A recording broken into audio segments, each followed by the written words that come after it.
अस्सलाम वालेकुम दोस्तों। आज का मेरा टॉपिक है एवीलॉक्स टेबलेट। तमाम दोस्त जो चैनल पर नए हैं उनसे गुजारिश है कि चैनल को सब्सक्राइब कर लें और बेल आइकॉन प्रेस कर लें।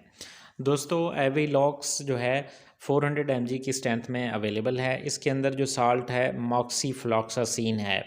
ये एडवांस एंटीबायोटिक है, बेहतरीन एंटीबायोटिक है। एडवांस जो फ्लोरोक्विनोलोन ग्रुप है उससे इसका ताल्लुक़ है।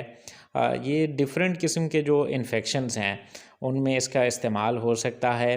मिसाल के तौर पे अगर आपको लोअर आरटीआई है यानी लोअर रेस्पिरेटरी ट्रैक्ट इन्फेक्शन है, सीने का इन्फेक्शन है, नमोनिया है या हैज़ा और दस्त हैं, या इसी तरह जो अपर रेस्पिरेटरी इन्फेक्शन है या फिर पेशाब का इन्फेक्शन है, यूटीआई यूरिनरी ट्रैक्ट इन्फेक्शन है, तो एनीवेयर जो स्किन का इन्फेक्शन है, किसी भी जगह अगर इन्फेक्शन है तो ये तमाम इन्फेक्शंस के लिए ये बेहतरीन है।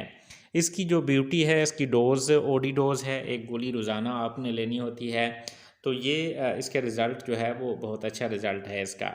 इसके कुछ साइड इफ़ेक्ट्स हो सकते हैं, नाज़िया, वोमिटिंग, डायरिया वगैरह ये काज़ कर सकती है, यानी कै मतली वगैरह या दस्त वगैरह आ सकते हैं। अदरवाइज़ ये एक बेहतरीन एंटीबायोटिक है। किसी को रैश भी स्किन का बन सकता है। तमाम दोस्त वीडियो को लाइक, कमेंट और शेयर करना ना भूलिएगा।